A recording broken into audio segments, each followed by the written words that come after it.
ಆ ಕಾಲದಲ್ಲಿ ಜನ ಉದ್ದ ಇದ್ರಂತೆ. ಅಷ್ಟು ಉದ್ದ ಇದ್ರು ಅಂತ? ಕಾಲದಲ್ಲಿ. ಓ, ಇಷ್ಟು ಉದ್ದ ಇದ್ರು ಅಂತನಾ ಇದು? ಹೌದು. ಗಾಯ್ಸ್, ಇವತ್ತು ನಾನು ಹೊರಟಿದ್ದು ಇಲ್ಲೇ ನಮ್ಮ ತೀರ್ಥಹಳ್ಳಿಯಿಂದ ಒಂದು 12 ಕಿಲೋಮೀಟ್ರ್ ಡಿಸ್ಟೆನ್ಸಲ್ಲಿ ಒಂದು ದರ್ಗಾ ಇದೆ, ಪೀರನ್ ಗುಡ್ಡ ಅಂತ. ಇಲ್ಲಿಗೆ ಭಾರಿ ಜನ ಬರ್ತಾರೆ. ನನಗೂ ಗೊತ್ತಿಲ್ಲ ಏನಿದೆ ಅಂತ, ಹೋಗಿ ನೋಡ್ಬೇಕು ಇವಾಗ. ಅಲ್ಲೇನೋ ಸ್ಪೆಷಲ್ ಇದೆ, ಸಖತ್ ಜನ ಹೋಗ್ತಾರೆ ಮಾತ್ರ ಇಲ್ಲಿಗೆ. ಈ ಪೀರನ್ ಗುಡ್ಡ ದರ್ಗಕ್ಕೆ ತುಂಬ ಜನ ಹೋಗ್ತಾರೆ. ಅದಕ್ಕೆ ನಾನು ಏನಿದೆ ನೋಡೋಣ ಅಂತ ಇವತ್ತು ಹೊರಟಿದ್ದೀನಿ. ಅಲ್ಲಿ ಹೋಗಿ ನೋಡಬೇಕು ಏನಿದೆ ಅಂತ. ಎಲ್ಲ ಇಲ್ಲಿ ಊಟ ಮಾಡ್ತಿದ್ದಾರಲ್ಲ, ಎಲ್ಲ ಕೆರೆ ದಂಡೆ ಮೇಲೆ ಊಟ ಮಾಡ್ತಾ ಇದ್ದಾರೆ ಕಾರ್ ಹಾಕ್ಕೊಂಡು. ಹಣಗೆರೆ ದೇವಸ್ಥಾನಕ್ಕೆ ಬರೋರು ಆಲ್ಮೋಸ್ಟ್ ಎಲ್ಲ ಇಲ್ಲಿಗೆ ಬಂದೇ ಬರ್ತಾರೆ, ಪೀರನ್ ಗುಡ್ಡಕ್ಕೆ. ಹಜರತ್ ಕುತುಬ್ ಶಾ ವಾಲಿ ದಾವೂದ ಶಾ ವಾಲಿ ಮಾಮಾ ಜಿಗ್ನಿ ದರ್ಗಾಕ್ಕೆ ಹೋಗುವ ದಾರಿ ಪೀರನ್ ಗುಡ್ಡ ಇದೆ ಅನ್ಸುತ್ತೆ. ಹಿಂಗಂದ್ರೆ ಏನು ಹಜರತ್ ಕುತುಬ್ ಅಂದರೆ? ನನಗೂ ಗೊತ್ತಿಲ್ಲ. ಗೇಟ್ ಎಲ್ಲ ಇದೆ. ಇದೇನಿದೆ ಕೆರೆ? ಓ, ಗೇಟ್ ಎಲ್ಲ ಇದೆ ಗಾಯ್ಸ್. ಇಲ್ಲೊಂಥರ ನೋಡಿ ಹೇಗಿದೆ. ಓ, ಹಾಳಾಗಿರೋ ಅಂಗಡಿಗಳು. ಓ, ಇದು ಸ್ವಲ್ಪ ಚೆನ್ನಾಗಿದೆ. ಪೀರನ್ ಗುಡ್ಡ ಸ್ಟೋರ್, ಪೀರನ್ ಗುಡ್ಡ ದರ್ಗಾ. ಎಲ್ಲಿ ಹೋಗ? ಓ, ಇಲ್ಲ ಅನ್ಸುತ್ತೆ ಗಾಯ್ಸ್. ಇದೆ ನೋಡಿ ಪೀರನ್ ಗುಡ್ಡದ ದರ್ಗಾ ಹೇಗಿದೆ. ಹೋಗೋದ ಒಳಗೆ? ಹೋಗಬಹುದು. ಬೈಕ್ ಇಲ್ಲೇ ನಿಲ್ಸೋದು ಅನ್ಸುತ್ತೆ. ಒಳಗೆ ವಿಡಿಯೋ ಮಾಡ್ಬೋದಾ? ಯೂಟ್ಯೂಬಿಗೆ ಹಾಕಕ್ಕೆ? ಹಾಂ, ನಮ್ದಿಲ್ಲೇ ಕೋಣಂದೂರಿಂದ ಗಾಣಿಮಕ್ಕಿ ಅಂತ. ಮಾಡ್ಬೋದಾ ಒಳಗೆ? ಮಾಡೋದಾ? ಹಾಂ ಹಾಂ, ಯೂಟ್ಯೂಬ್ ಇನ್ಸ್ಟಾ ಗೊತ್ತಾ? ಅದೇ. ಹಾಂ, ಹಾಕಿದ್ದಾರಾ? ನಾನು ನೋಡಿಲ್ಲ. ಅಂದರೆ ಅಲ್ಲಿ ಹಣಗೆರೆಗೆ ಬರೋರು ಆಲ್ಮೋಸ್ಟ್ ಇಲ್ಲಿ ಕೇಳ್ತಾ ಇದ್ರ ದಾರಿ ಏನಿದೆ ನೋಡೋಣ ಅಂತ ಬಂದೆ. ಹೋಗಿ ಮಾಡ್ಬೋದಾ? ಥ್ಯಾಂಕ್ಸ್ ಆಯ್ತಾ? ಹಾಂ, ಅಲ್ಲ ಅವ್ರಿಗೆ. ಹೌದಾ? ಇದು ಹಾಕ್ಕೊಂಡು ಹೋಗ್ಬೋದಾ ಜರ್ಕೆ? ತಗೋಬೇಕಾ? ಒಳಗೆ ಹೋಗ್ಬೋದಾ? ಇದು ಇದೇ ದರ್ಗಾನಾ? ಒಂದು ರೌಂಡ್ ಹೋಗಿ ಬರ್ಬೋದಾ ಗೈಸ್? ನೋಡಿ, ಪೀರನ್ ಗುಡ್ಡದ ದರ್ಗಾ ಇದೆ. ಮರವನ್ನು ಯಾರು ಮುಟ್ಟಬಾರದು ಹಾಗೂ ಈ ಮರದ ಎಲೆ ಯಾರು ಕೀಳಬಾರದು. ದರ್ಗಾದೊಳಗೆ ಹೇಗಿದೆ ನೋಡಿ ಮರ. ಈ ಥರದ ದರ್ಗಾ ಎಲ್ಲರೂ ನೋಡಿರಾ? ಇದು ನಮ್ಮ ತೀರ್ಥಹಳ್ಳಿಲಿರುವಂತಹ ದರ್ಗಾ ಪೀರನ್ ಗುಡ್ಡ ಅನ್ನೋ ಒಂದು ಪ್ಲೇಸಲ್ಲಿದೆ. ಹೇಗಿದೆ ನೋಡಿ. ಸರಿ ಕಾಪಾಡಪ್ಪ. 3 ಇದಿದ್ದಾವೆ ನೋಡಿ. ನಾನು ಇವತ್ತು ಫಸ್ಟ್ ಬಂದಿದ್ದಿಲ್ಲಿ. ಚೆನ್ನಾಗಿದೆ, ಒಂಥರ ಒಳ್ಳೆ ಪೀಸಾಗಿದೆ ಜಾಗ. ಮರ ಫುಲ್ ಹೇಗಿದೆ ನೋಡಿ. ಇದೆಂಥ ಮರ ಇದು? ಅದೇನೋ ಸಕ್ಕರೆ ಉದುರುತ್ತೆ ಅಂತ. ಓ, ಇದರಿಂದ ಸಕ್ಕರೆ ಬೀಳುತ್ತಾ? ಹಾಂ ಹಾಂ, ಹಿಂದಿನ ಕಾಲದಲ್ಲೇ. ಈಗ ಮಕ್ಕಳಿದ್ದವರಿಗೆ ಮಕ್ಕಳು ಬಲ ಆಗ್ತಿತ್ತು, ಅದ್ರ ಕಾಯಿ ಬರ್ತಿತ್ತು. ಹಾಂ ಹಾಂ, ಐದು ದೊಡ್ಡದು ಇಬ್ಬರು ತೆಗೆದು ತಿನ್ನೋದು. ಅವಾಗ ಮಕ್ಕಳು ಆಗ್ತಿತ್ತು. ಇಲ್ಲ. ಹೌದಾ? ನಿಂತ್ಬಿಟ್ಟೈತೆ ಬರೋದು. ಬರೋದೇ ನಿಂತಿದೆ. ಬರೋದೇ ನಿಂತಿದೆ. ಸುಮಾರು ವರ್ಷ ಆಯ್ತೇನಲ್ಲ? ಭಾಳ ವರ್ಷ ಆಗೈತೆ. ಹಳೇ ಕಾಲದ ಮರ. ಹಳೆ ಕಾಲದ. ಇಲ್ಲೇನು ಸ್ಪೆಷಲ್ ಏನು ಇಲ್ಲಿ? ಅಂದರೆ ಇಲ್ಲಿ ಏನು ಬಂದ್ರೆ ಕಾಯಿಲೆ ಗುಣ ಆಗ್ತೈತಿ. ಹಾಂ, ಕಾಯಿಲೆ ಎಲ್ಲ ಗುಣ ಆಗುತ್ತೆ ಅಂತ. ಹಾಂ, ಆಮೇಲೆ ಮತ್ತೆ ಕೆಲಸ ಎಲ್ಲ ಹೇಳ್ಕೊಂಡ್ರೆ ಆಗುತ್ತೆ. ಎಲ್ಲ ಆಗ್ತೈತಿ. ಹೌದಾ? ಇದು 3 ಏನಿದು ಇವು ಇದಾವಲ್ಲ? ಅಣ್ಣ ತಮ್ಮ. ಹಾಂ, ತಂಗಿ. ಇದು ಇವರಿಬ್ಬರು ಅಣ್ಣ ತಮ್ಮನಾ? ಅವ್ರ ತಂಗಿ. ಹಾಂ ಹಾಂ. ಫುಲ್ಲು ಉದ್ದ ಇದೆಯಲ್ಲ ಏನಿದು? ಇದು ಅವಾಗಿನ ಕಾಲದವರು ಜನ. ಅವಾಗಿನ ಕಾಲದಲ್ಲಿ ಮಾಡಿದ್ದು? ಈಗಿನವರೆಲ್ಲ ಇದು. ಹಾಂ ಹಾಂ. ಓ, ಹಿಂದೆ ಭಾರಿ. ಭಾಳ ವರ್ಷ. ಎಷ್ಟು ವರ್ಷ ಆಗಿರ್ಬೋದು? 3 ವರ್ಷದ ಹಿಂದಿನ. 3 ವರ್ಷ. 3.5. ಹಾಂ, ವರ್ಷ. ಹಿಂದಿನವರು ಮೂಸಾಲೆ ಸಲಾಂ ಜಮಾನೆ ಅಂತ ಹೇಳಿ. ಹಾಂ ಹಾಂ ಹಾಂ ಹಾಂ, ಆ ಕಾಲದ. ಹೌದು. ಆ ಕಾಲದಲ್ಲಿ ಅಷ್ಟು ಜನ ಉದ್ದ ಇದ್ರಂತೆ ಅಷ್ಟು ಉದ್ದ ಇದ್ರು ಅಂತ. ಆ ಕಾಲದಲ್ಲಿ. ಓ ಇಷ್ಟು ಉದ್ದ ಇದ್ರು ಅಂತನಾ ಇದು? ಹೌದು. ಓ ಗಿಡ್ಡ, ನಾವೆಲ್ಲ ಗಿಡ್ಡ ಈಗ. ನಾವೀಗ ಗಿಡ್ಡ ಆಗಿದ್ದೀವಿ. ನಮ್ಗಿಂತ ಕಡೆಗೆ ಇನ್ನು ಈ ಥರ ಆಗೋರು ಇದ್ದಾರೆ. ಹಾಂ ಹಾಂ ಹಾಂ ಹಾಂ, ಇನ್ನೂ ಚಿಕ್ಕ ಆಗ್ತಾರೆ. ಆಗ್ತಾರೆ. ಓ ಅವಾಗ ಇಷ್ಟು ಉದ್ದ ಇದ್ರಂತ? ಉದ್ದ 70 ಅಡಿ ಹಾಂ 80 ಅಡಿ ಇದ್ರಂತ ಆ ಕಾಲದಲ್ಲಿ. 70-80 ಅಡಿ? ಹೌದೌದು. ಛೇ ನೋಡಿ ಗೈಸ್, ನೀವು 64 ಅಡಿ ಇದೆ. ಇದು 64 ಅಡಿ. 63. 63 ಇದು. 57. 57 ಇದು. ಅಮ್ಮ ತಂಗಿ. ತಂಗಿ. ಇವ್ರು ಅಣ್ಣನೇನು ಮೋಸ್ಟ್ಲಿ ಅಲ್ಲ, ಒಂಚು ಉದ್ದ ಇದ್ದಾರಲ್ಲ ಗೈಸ್. ನೋಡಿ ಆವಾಗಿನ ಕಾಲದಲ್ಲಿ ಇಷ್ಟು ಉದ್ದ ಇದ್ರಂತೆ, 65 ಅಡಿ ಇದ್ರಂತೆ. ನೋಡಿ ಹೇಗಿದೆ. ಇದಕ್ಕೆ ಏನಂತಾರೆ ಇದು? ಈಗ ಹಾಂ, ಕುತುಬ್ ಶಾ ವಲಿ, ದಾವೂದ್ ಶಾ ವಲಿ, ಮಾಮಾ ಜಿಗ್ನಿ ಅಂತ ಅಲ್ಲೇ ಬೋರ್ಡ್ ಐತೆ. ಹೆಸರು ಅಲ್ಲಲ್ಲ, ಇದಕ್ಕೆ ಏನಂತಾರೆ? ಇದು ಗೋರಿ ಕಬ್ರಸ್ತಾನ್ ಅಂತಾರ. ಛೇ ಒಂಥರ ವಿಚಿತ್ರ ಅಲ್ಲ. ನಾನು ಇದೇ ಫಸ್ಟ್ ನೋಡಿದ್ ಮರ ಇಷ್ಟು ಉದ್ದ ಇರೋದು. ಹಾಂ ಗಾಣಿಮಕ್ಕಿ ಅಂತ. ಗಾಣಿಮಕ್ಕಿ ದೇವಸ್ಥಾನ ಇದೆಯಲ್ಲ, ಗಾಣಿಮಕ್ಕಿ ದೇವಸ್ಥಾನ ಗೊತ್ತಾಯ್ತು. ಹಾಂ ಅಲ್ಲೇ ನಮ್ಮ ಮನೆ. ಹೌದಾ? ಹಾಂ ನಾನು ಅಲ್ಲಿ ನಮ್ಮ ರೂಟಲ್ಲಿ ಬರೋರು ಸುಮಾರು ಜನ ಎಲ್ಲಿ ಪೀರನ್ಗುಡ್ಡ ಹೋಗೋ ದಾರಿ ಕೇಳ್ತಿದ್ರಾ, ಹಂಗಾಗಿ ನೋಡೋಣ ಏನಿದೆ ಅಂತ ಬಂದೆ. ಚೆನ್ನಾಗಿದೆ, ಒಳ್ಳೆ. ಇಲ್ಲಿ ಏನೇ ಹೇಳ್ಕೊಂಡ್ರು ಆಗುತ್ತಾ ಕೆಲಸ? ಇವಾಗ ಸ್ವಲ್ಪ ಜನ ಕಡಿಮೆ ಇದ್ದಾರಲ್ಲ. 100 ಆಗ್ತದೆ. ಏನೋ 100ಕ್ಕೆ 100 ಆಗ್ತದೆ. 100% ಈ ಕೆಲಸ ಹಾಗೆ ಆಗುತ್ತೆ ಅಂತ. ಹಾಂ ಮತ್ತೇನಿಲ್ಲ, ನೀವು ಹರಕೆ ಹೇಳ್ಕೊಂಡು ಕುರಿ ಹರಕೆ ಕೊಡ್ಬೋದು. ಹರಕೆ ಕೊಡ್ಬೋದು. ಓ ಆ ಥರ ಹರಕೆ ಇದೆಯಾ? ಈ ಹಣಗೆರಿ ಥರನೇ. ಹಣಗೆರಿ ಥರನೇ. ಮತ್ತೇನಾದ್ರು ಹಿಸ್ಟ್ರಿ ಇದೆಯಾ ಇದ್ರದ್ದು ಬಗ್ಗೆ? ಇಷ್ಟೇ ಹಿಸ್ಟ್ರಿ. ಮತ್ತೇನಿಲ್ಲ. ಹಾಂ ಹೊರಗಡೆ ಜನಗೆಲ್ಲ ಬರ್ತಾರೆ ಇಲ್ಲಿ? ಭಾಳ ಜನ ಬರ್ತಾರಾ? ತೀರ್ಥಹಳ್ಳಿಯವ್ರು ಸ್ವಲ್ಪ ಕಡಿಮೆನೇನಲ್ಲ ಬರೋದು? ಹಾಂ ನಮಗೆ ಹಿಂದೂ ಮುಸ್ಲಿಂ ಎಲ್ಲರೂ ಬರೋರು. ಹಾಂ ಹಾಂ ನಮಗೆ ಇಲ್ಲಿ ದೇವಸ್ಥಾನದಲ್ಲಿ ಜಾತೀಯತೆ ಇಲ್ಲ, ಎಲ್ಲರೂ ಒಂದೇ ಇದು ಲೆಕ್ಕದಲ್ಲಿ ನಾವು.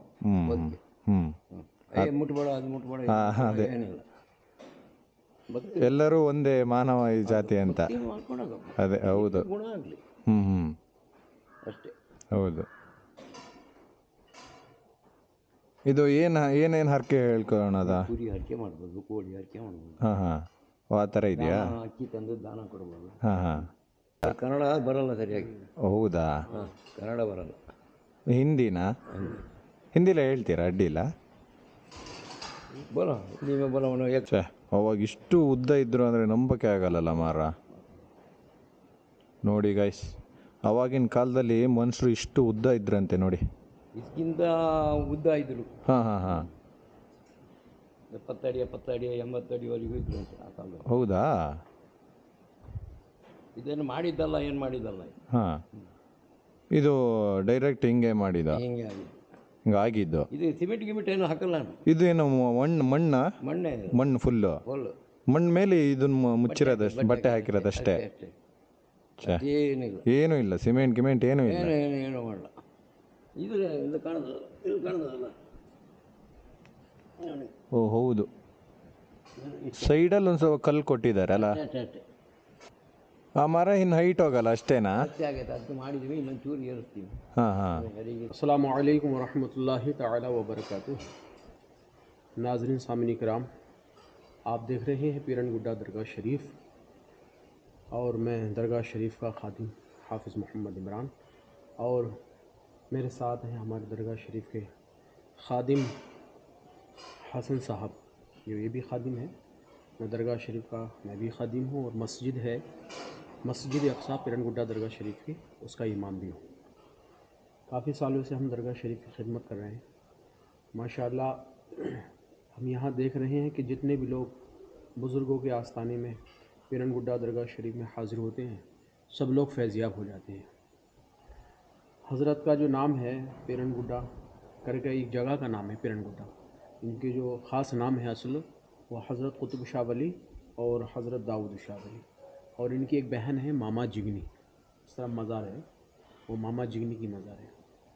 यहाँ बहुत सारी करामतें हैं, बेशुमार करामतें लोगों को यहाँ नज़र आई, ख़ासकर जैसे कि शुगर वाले, हार्ट कैंसर, किडनी स्टोन वाले, جن کو اولاد نہیں ہوتی، ان کی دعا سے یہ سب بیماریاں اللہ کے فضل سے دور ہو گئیں، اور بزرگوں کی دعا سے سب بیماریاں شفا ہو گئیں۔ یہ جو آپ جھاڑ دیکھ رہے ہیں سرکار کے بارے میں، یہ بہت پرانا درخت ہے، یہاں بہت پرانا درخت۔ اس درخت سے پہلے شکر گرتا تھا، اور شکر کی تاثیر یہ تھی کہ ہر ایک بیمار کھا لیتا تو اس کو شفا ہو جاتی تھی۔ پھر اس کے بعد ایک پھل آتا تھا اس درخت میں، اس پھل میں سرکار نے ایک شفا رکھی تھی ایسی کہ جس کو اولاد نہیں ہوتی وہ پھل کھا لیتا تھا تو سرکار کی دعا سے اولاد ہو جاتی تھی۔ پھر اس کے بعد درخت کی اس کی عمر بھی بہت زیادہ ہو گئی۔ اب اس کا جو پتا ہے وہ ہر ایک بیماری کے لیے آتا ہے، ہر ایک بیماری کو شفا ہے۔ خاص کر ہمارے جو ایسے مریض ہیں شوگر والے، ہارٹ کینسر، کڈنی اسٹون والے، یا ڈاکٹر اس کو منع کر دیں کہ اس کا علاج نہیں ہے، سرکار کی دعا والا جو پتا ہے، یعنی سرکار نے اس جھاڑ کو پتے کو دعا دی ہے، اس پتے کو پانی میں ڈال کے وہ نیت کر کے پئیں تو شفا مل جاتی ہے۔ اللہ کے احسان سے، بزرگوں کی دعا سے بے شمار لوگ یہاں شفا یاب ہوئے ہیں۔ اور کچھ سرکار کی ایسی بھی کرامتیں ہیں جو راز و نیاز کی ہیں۔ ہم یہاں رہتے ہیں، ہمارے حسن صاحب بھی رہتے ہیں، رات کو دن بھی ہم یہاں خدمت کرتے رہتے ہیں، جو راتوں کو بھی ہمیں ظاہر ہوتا ہے۔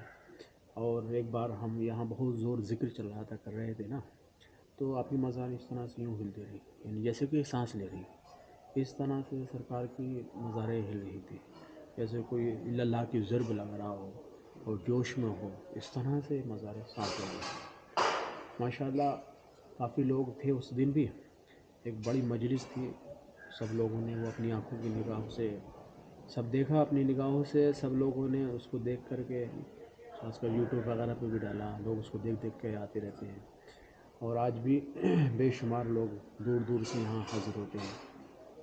ماشاءاللہ بہت اچھا انتظام ہے یہاں پیرن گڈا درگاہ شریف میں۔ ہمارے اراکین کمیٹی بہت اچھا انتظام کیا ہے، بہت سہولت کی ہے یہاں آنے والے آدمیوں کے لیے، جو سرکار کے مہمان آتے ہیں، بہت سہولتیں ان کے لیے یہاں، شتنا، باسن وغیرہ کھانے پکانے کے لیے سب ہی فری دیتی ہے، کسی سے بھی کوئی پیسہ ہی نہیں لیا جاتا۔ سب لوگ یہاں آتے ہیں، کھانا وغیرہ پکاتے ہیں، سرکار کی بارگاہ میں فاتحہ کرتے ہیں، دعا کرتے ہیں، سب لوگ فیض یاب ہو جاتے ہیں۔ اب سب کیا ہے، یہاں جیسے ہماری بیماریاں رہتی ہیں تو ان سے میں کہوں گا کہ یہاں 3 بار آ کر کے جائیں، 1 مہینے کو 1 بار، یا 3 مہینے کے اندر انشاءاللہ رزلٹ مل جاتا ہے، شفا ہو جاتی ہے۔ اور سرکار کا جو عرس مبارک ہوتا ہے وہ مئی کے مہینے میں ہوتا ہے۔ ابھی یہ مئی کے مہینے میں 10-11 تاریخ کو عرس مبارک کریں، بہت زور سے تھا، 3 دن لنگر ہوا یہاں،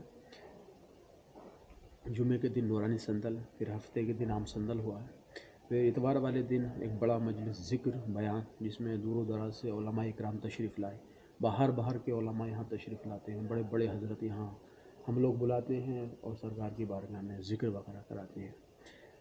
ماشاءاللہ بہت اچھا عرس تھا، اور انشاءاللہ آئندہ سال بھی مئی کے مہینے میں ان کا عرس مبارک ہوگا۔ یہ سن 2025 کا عرس مبارک بہت اچھا ہوگا۔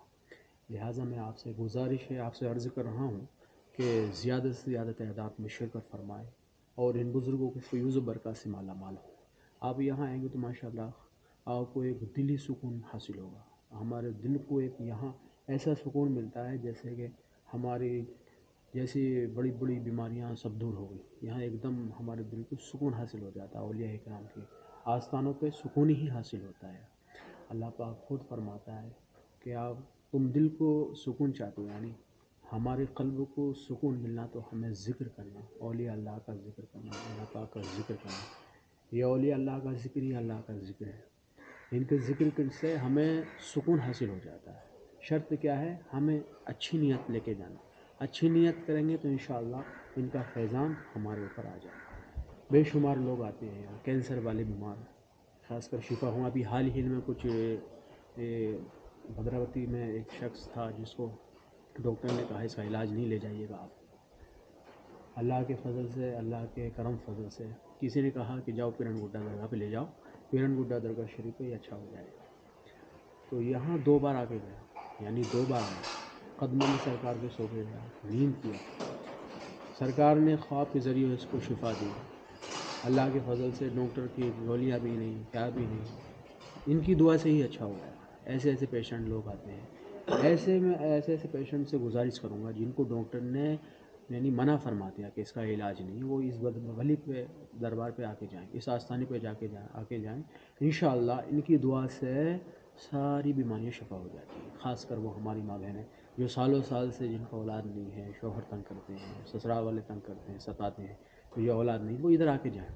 इंशाअल्लाह अल्लाह के फजल से इनकी दुआ से औलाद भी हो जाती है। उधर मामा जिगनी है, जैसे कि हमारे अंग में गलीज़ आत्माएँ आ जाती हैं, हमें बहुत सताती हैं, वो यहाँ आके जाएँ, 3 बार आके जाएँ। इंशाअल्लाह इनकी दुआ से वलियों की वो गलीज़ आत्मा 3 बार आने से बिल्कुल शिफा हो जाती है, दूर हो जाती है वो गलीज़ आत्मा की, हमारी सेहत बिल्कुल शिफाया हो जाती है। इधर आना, आप कहीं से भी इस वीडियो को देख रहे हैं, मेरी आपसे गुजारिश है एक बार इधर आके ज़रूर जाएँ। इंशाअल्लाह इनके फैज़ान से आप सब फैज़याब होंगे, क्योंकि ये बुज़ुर्ग 3500 साल पुराने हैं, मूसा अलैहिस्सलाम के दौर के बुज़ुर्ग हैं। और जितने पुराने बुज़ुर्ग हो जाते हैं उतनी इनकी ताकत बढ़ जाती है।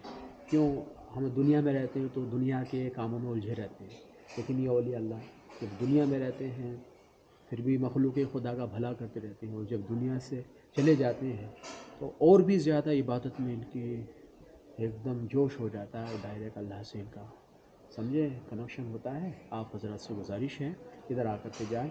यहाँ आने का रास्ता बता देता हूँ, शिमोगा डिस्ट्रिक्ट है ये, शिमोगा से तीर्थहल्ली आए, तीर्थहल्ली से आरगा गेट पे आके यहाँ ऑटो वगैरह रहते हैं, आप किसी से ही पूछेंगे पीरन गुड्डा दरगाह पे जाना, हमारे ऑटो वाले यहाँ छोड़ के जाएंगे आपको, समझे। तीर्थहल्ली ताल्लुक शिमोगा डिस्ट्रिक्ट, आप हजरत ज़रूर आकर के जाएँ। दुआ है अल्लाह पाक आप सबको बुज़ुर्गों के फैज़ान से माला माल फरमाए, और हम सबको तमाम इन बुज़ुर्गों की फ़यूज़ बरकत से मुस्तफ़ीज़ फरमाए, आमीन या रब्बल आलमीन। अस्सलाम वालेकुम। ಥ್ಯಾಂಕ್ಸ್.